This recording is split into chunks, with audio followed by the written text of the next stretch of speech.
हमारी यशोदा मैया ही कलयुग में श्रीमद वल्लभाचार्य जी के रूप में प्रकट हुई, जिन्होंने श्रीनाथ जी को प्रकट किया, हमारे गिरधर लाल जी को गिरिराज जी से प्रकट किया।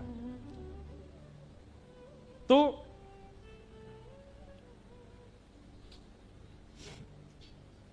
श्रीमद वल्लभाचार्य जी महाराज ब्रह्मचर्य का पालन कर रहे थे। उनकी इच्छा नहीं थी गृहस्थाश्रम के निर्वहन की और संतति वर्धन की,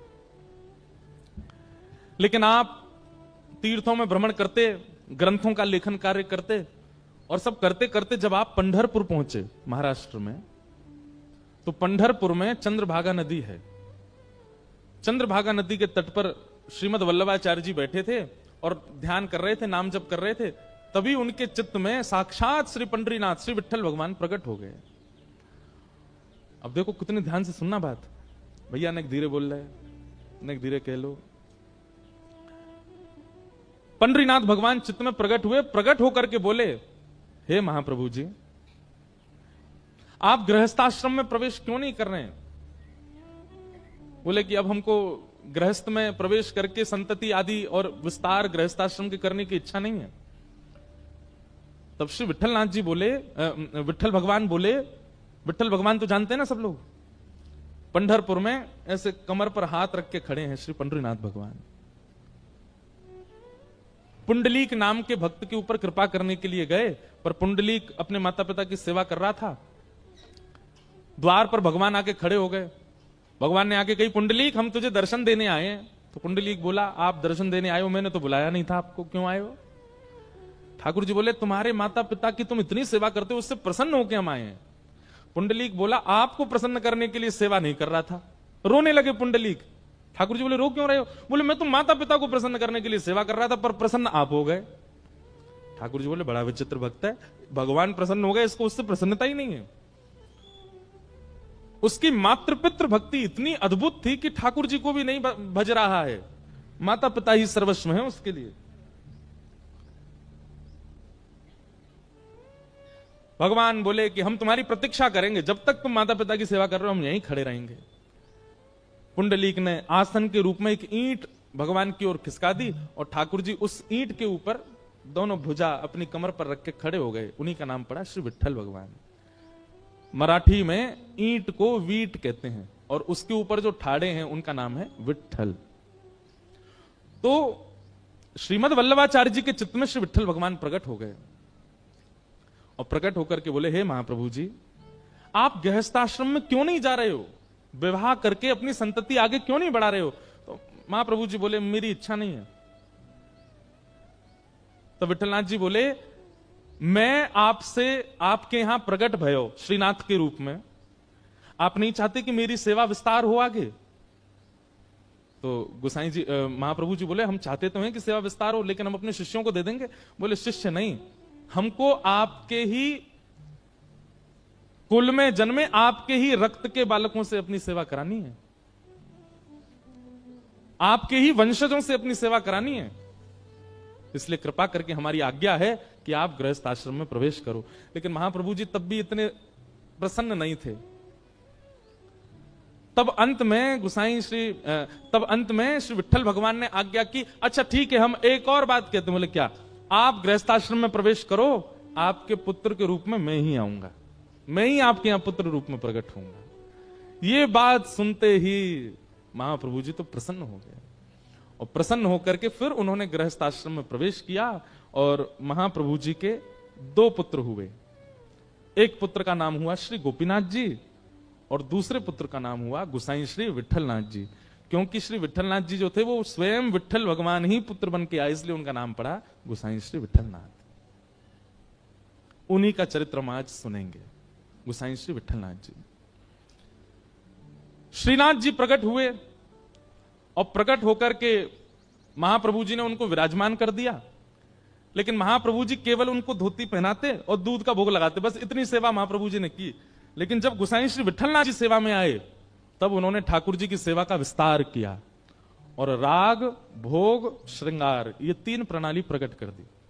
बोले, ठाकुर जी का श्रृंगार भी होगा, ठाकुर जी को राग भी सुनाया जाएगा और ठाकुर जी को भोग भी निवेदित किया जाएगा। चार शिष्य तो थे महाप्रभु श्री वल्लभाचार्य जी के और 4 शिष्य कौन कौन थे? पहले सूरदास, दूसरे परमानंद दास, तीसरे कुंभन दास और चौथे कृष्णदास। ये 4 अष्ट सखा है ना हमारे वृंदावन गोवर्धन में। उनमें से 4 शिष्य तो हुए महाप्रभु श्री वल्लभाचार्य जी के और 4 शिष्य हुए गोसाई श्री विठलनाथ जी के। कौन कौन?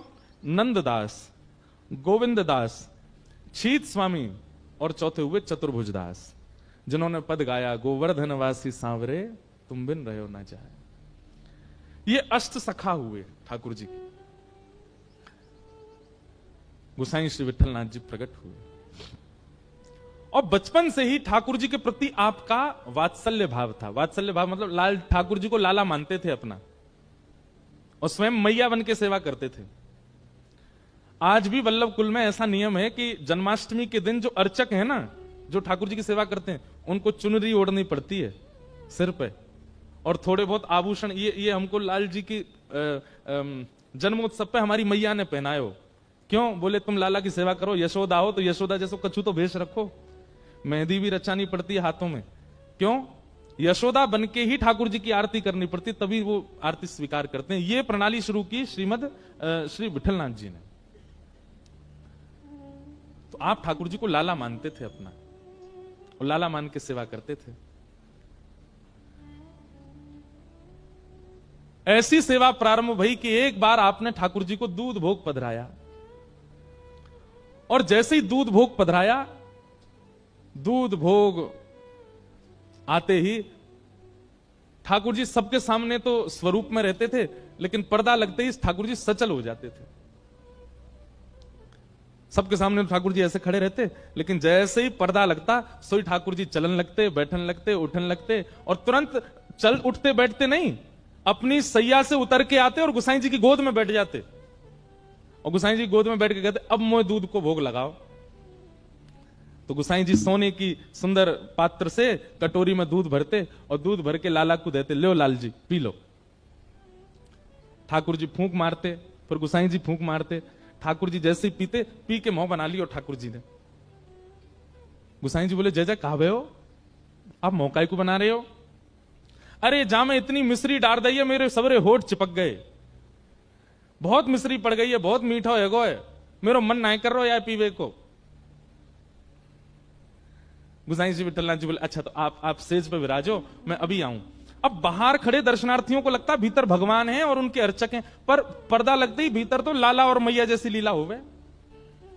ठाकुर जी को फिर उठाते हैं, सेज पर खड़ा करते हैं, ठाकुर जी फिर ऐसे खड़े हो जाते हैं सबके लिए। और जैसे पर्दा खुले ठाकुर जी ऐसे सब कहें जय हो गोवर्धन नाथ की जय हो। अब गोसाई जी दौड़े दौड़े रसोई में जामे, दूसरा दूध तैयार करें और वहां में नेक नेक मिश्री डालें, ज्यादा मीठो नहीं करें, और दोबारा दूध भोग तैयार करके पात्र में धर के जैसे ही लामे, जैसे ही पर्दा करें ठाकुर जी फिर सहज रह जाएं और बोले मुझे जल्दी पवाओ, मुझे भूख लग रही है। गोसाई जी बैठ जाएं, अपनी गोद में इत्र लगावे, फिर ठाकुर जी आके बैठे, कटोरी में भर के लो लाला पियो। अभी तातो है, तातो मतलब गर्म। ठाकुर जी कह रहे हैं अभी तातो है या ठंडो करो। फिर गोसाई जी उसमें फूंक मारते हैं, धीमे से ऐसे हाथ रख के, कहीं हमारे उच्छिष्ट नहीं हो जाए। फिर ठाकुर जी पीते हैं, फिर मुंह बना लें। गोसाई जी बोले जय जय अब का भयो? बोले अब तो जी खारो ही रहेगो, अब तो यम मिश्री ना है, अब जो मीठो ही ना लग रहा मुंह को, अब ना पी रो। ऐसे नखरे करें ठाकुर जी गोसाई जी के साथ। गोसाई जी कहें देखो लाल जी ये नखरेबाजी मत करे करो, ये सत्य घटना है, भक्तमाल जी में वर्णन है। गोसाई जी कह रहे हैं ऐसे नखरे मत करे करो, कभी कहो मिश्री ज्यादा है, कभी कहो मिश्री कम है, दूध ना पीनो तो ऐसी मना ना, पीनो तो है पर आनंद ना आ रहा, मुझे सुख ना मिल रहा यहां में। गोसाई जी बोले रुको फिरते कछु करूं, फिरते उठा के खड़े किए, फिर यूं खड़े है गए, पर्दा खोल के गए मंदिर में जाके, रसोई घर में जाके, अब तीसरा दूध औटायो, वहां में मिश्री डारी ना, दूध औटा के दूध अलग लाए, मिश्री अलग लाए और ठाकुर जी के सन्मुख पधरा के बोले जे रही मिश्री जे रही दूध अपने आप मिलाओ, जितनी चाहिए पी लो। ठाकुर जी के नेत्र सजल है गए। ठाकुर जी बोले मैं तो तुम्हारो लाला हूं, मुंह पे मिलानो आवे ही ना है, मुंह पतो ही ना है मिश्री कैसे डालें, मुंह पतो ही ना है या दूध को ठंडो कैसे करें। आप मुंह को लाला मानो ना, लाला अपने आप दूध पीवे, वो तो मैया पिवावे सोई पीवे। गोसाई जी बोले आज तुम्हारी दूध पीवे की इच्छा ही ना है, सही बात तो जे है, लेकिन लाल जी दूध ना पियोगे तो गाल सबरे पिचक जाएंगे तुम्हारे, पत्र दुबरे है जाओगे, नेक्स्ट तो पेट तुम्हारो बाहर निकल आओ भीतर चलो जाएगो, गदमदरा से तुम्हारे हाथ है सबरे सूख जाएंगे, और जैसे ही तुम सूखे सूखे से है जाओगे फिर किशोरी जी आपको रास में ना ले जाया करेंगे। सोई ठाकुर जी ने सबरो दूध लियो और लेके मुंह धर के पी गए। वो ना में पत्रो ना होंगे, मुंह तो तगड़ो है नो है। ऐसे श्री गोसाई जी, ठाकुर जी ऐसी लीला करते उनके साथ। और ये लीला होने के बाद गोसाई जी एकांत में बैठ करके नेत्रों से अश्रु प्रवाह करते। मुंह पे कितनी बड़ी कृपा, ये ठाकुर जी मुझसे कितनों प्रेम करें, ये मुंह पे कितनों प्रेम न्योछावर करें।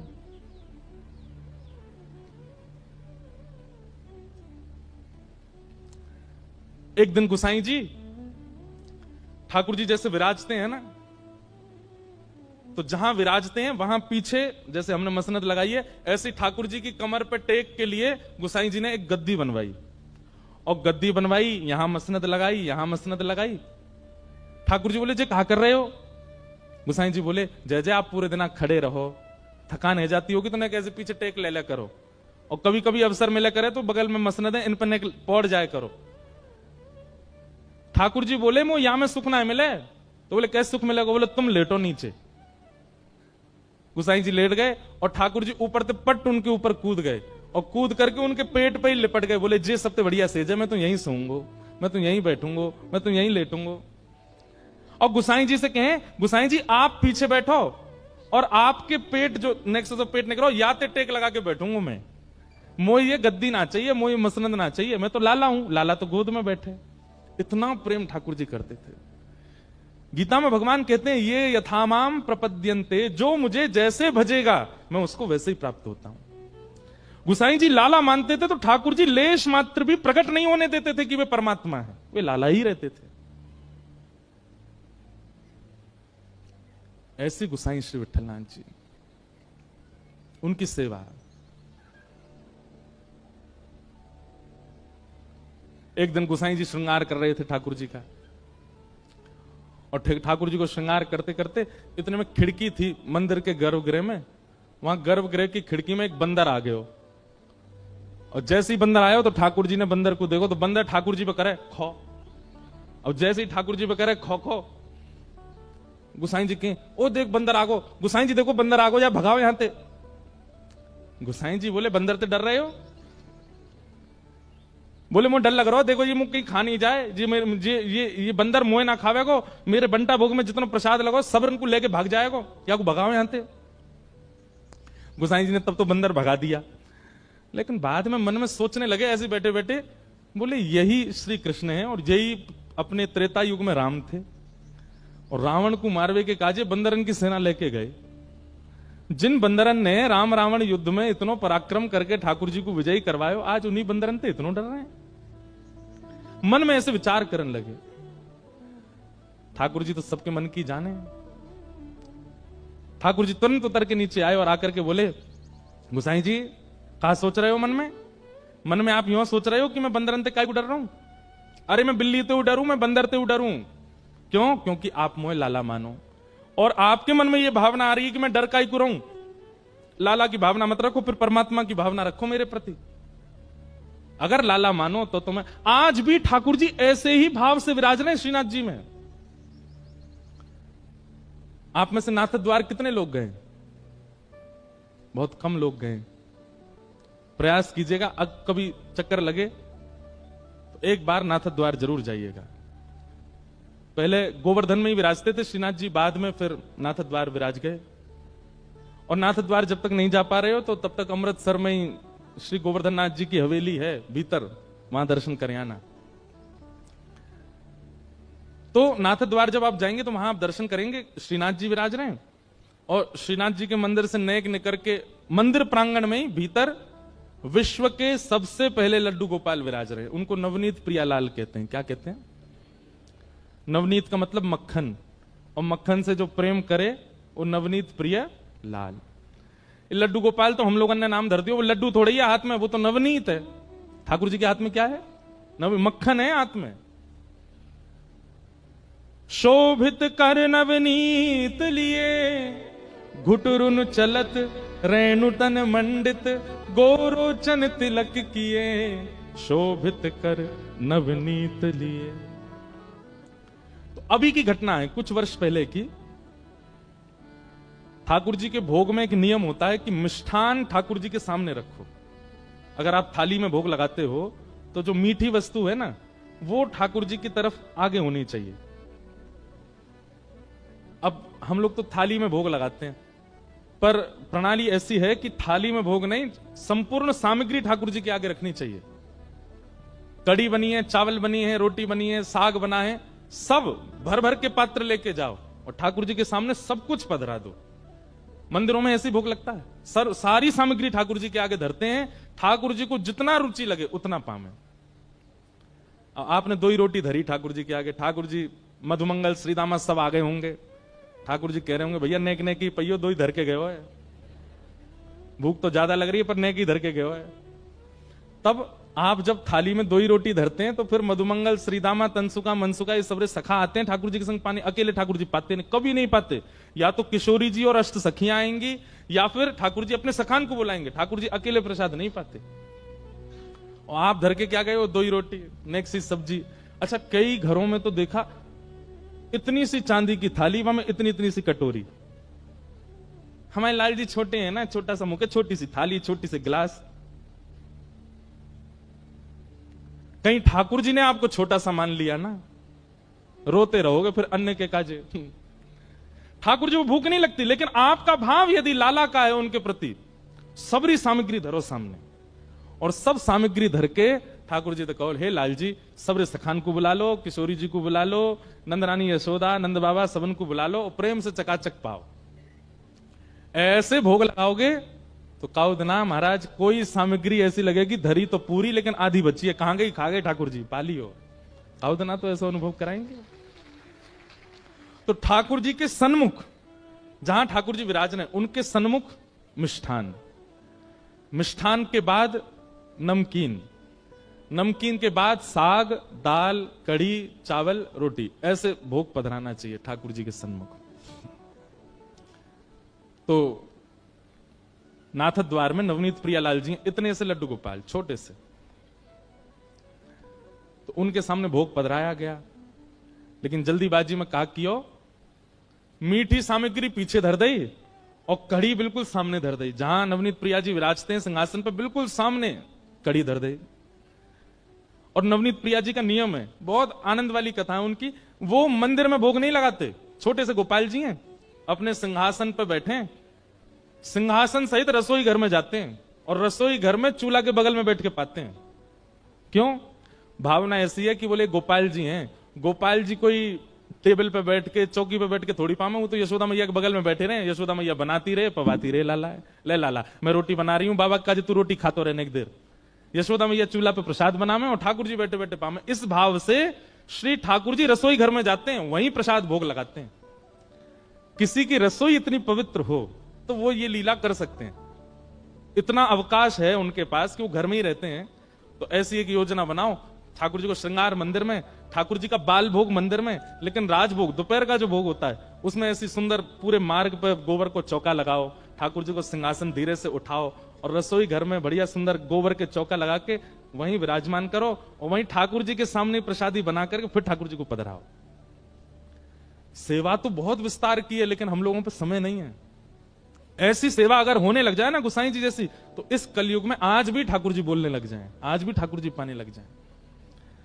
तो नवनीत प्रियालाल जी रसोई में गए, जल्दी जल्दी में सेवकों ने मिष्ठान तो पीछे धर दी और कड़ी सामने पधरा दी।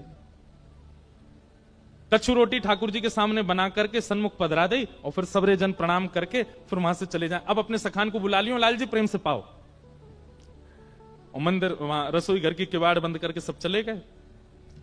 थोड़ी देर बाद जैसे ही भीतर रसोई में प्रवेश किया तो क्या पाया, ठाकुर जी अपने सिंहासन पे है ही नहीं,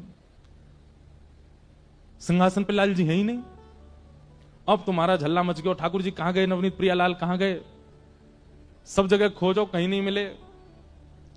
तब कोई वैष्णव ने आके कही, बोले भैया इस साग सब्जी में तो ना गिर गए कहीं, छोटे से लाला हैं। तो सबरी सामग्री पलट पलट के देखी, धीमे धीमे हाथ लगा के कि भाई लाल जी कहां हैं, छोटे से गोपाल जी हैं।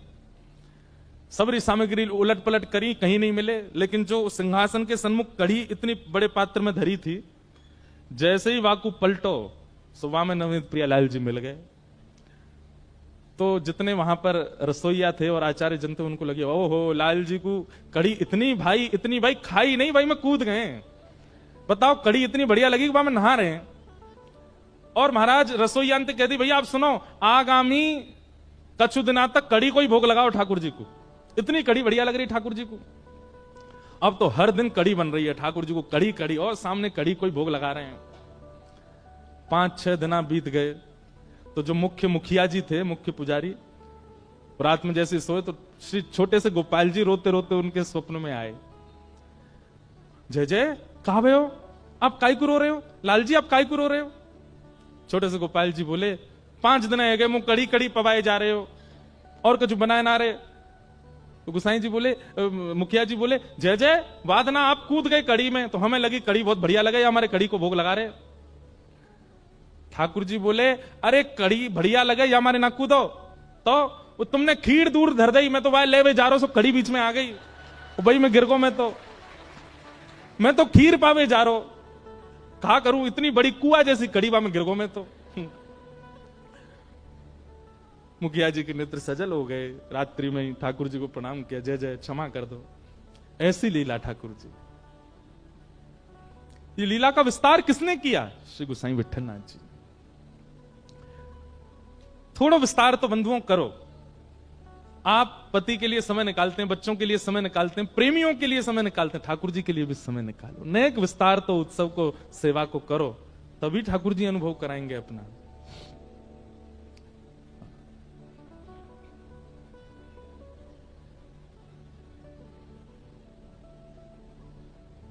एक लीला और होती है, ठाकुर जी को शयन के समय नेत्रों पे काजल लगाते हैं। यहां धीमे धीमे काजल लगाओ, और उंगली से लगाना, कोई सामग्री से नहीं। छोटे से ठाकुर जी हैं तो नेक नेक बिंदी धरा दो यहां रात्रि में शयन के समय। और सुबह जब मंगला करवे जाओ तो फिर वो जैसे सुबह सुबह लाल जी उठे हैं, उठ करके क्या करते हैं ठाकुर जी ऐसे मीड़ते हैं अपनी आंख, तो वो काजल जो यहां 2-2 बिंदी धरी है ना, सुबह जब मंगला करो तो उनको ऐसे नेत्रन के ऊपर ऐसे ऐसे गोल गोल घुमा दो। तो उस भाव से आरती करनी है कि लाला ने उठ के अपनी आंख मीड़ ली है, सो ऐसे जगन्नाथ बन गए, गोल गोल आंख कारी पड़ गई है। आज भी नवनीत प्रिया जी का आप दर्शन करने जाओगे तो श्री लाल जी के नेत्र दिखाई ही नहीं देते। मैंने मुखिया जी से पूछा, मैंने मुखिया जी एक बात बताओ, ये लाला के नेत्र का क्यों ना दिखाई दें? बोले अरे रात में काजर लगाए और सुबह उठ के लाला ने आंख मीड़ ली, सबरी आंख दुबक गई ठाकुर जी की, या हमारे कारी कारी आंख है गई हैं। ये सब लीला विस्तार करी हैं श्री गोसाई जी ने। अच्छा, गोसाई जी का एक नियम था, वो नित्य दीक्षा देते थे। उनका दीक्षा देने के पीछे अभिप्राय ये नहीं था कि मैं शिष्य बनाऊं, भाव ऐसी थी कि गोसाई श्री विट्ठलनाथ जी जैसे ही गुरु मंत्र देते थे, जिसको गुरु मंत्र मिलता था, गुरु मंत्र मिलते ही उसके नेत्र बंद हो जाते और उसको ठाकुर जी के प्रत्यक्ष दर्शन होने लगते थे। तो उनकी भावना ऐसी थी कि मैं नित्य एक वैष्णव को तो ठाकुर जी के चरणों से जोड़ूं, उसके बाद ही जलपान करते थे, कुछ खाते थे। इसके पीछे उनकी भावना ऐसी नहीं थी बहुत चेला बनाने हमको, नित्य ब्रह्म संबंध करते थे। इसलिए गोसाई श्री विट्ठलनाथ जी के बहुत शिष्य हैं। रत्नावती जी का चरित्र हम सुन रहे थे, वो भी गोसाई जी की शिष्या थी। और अब ऐसे स्मृति में आ नहीं रहे नाम, लगभग गोसाई जी के, रसखान गोसाई जी के शिष्य, गोसाई विट्ठलनाथ जी के शिष्य। और ताज बेगम, ताज बेगम का चरित्र हमने 1-2 बार कहा है, आज किसी ने मुझे लिख के भी दिया, एक महाराज उनका पद गा दीजिएगा ताज बेगम का। अकबर की पत्नी थी ताज बेगम। उसने जब से ठाकुर जी को देखा, वो तो ऐसी बीमार पड़ने लगी कि सब वैद्यों ने आकर के उसका उपचार किया, लेकिन वो ठीक नहीं हुई। तब अंत में अकबर ने कहा, बेगम आपको ऐसा कौन सा रोग हुआ, किसी वैद्य से आप ठीक नहीं हो रही हो? बोले आप समझोगे नहीं। बोले नहीं नहीं बताओ। बोले कृष्ण प्रेम का रोग है, और इसका उपचार केवल कृष्ण दर्शन है और कुछ नहीं। मैं आपसे प्रार्थना करना चाहती हूं कि आप मुझे दिल्ली से मुक्त करके आगरा में छोड़ दें, वहां से वृंदावन पास है, मैं नित्य हुआया करूंगी।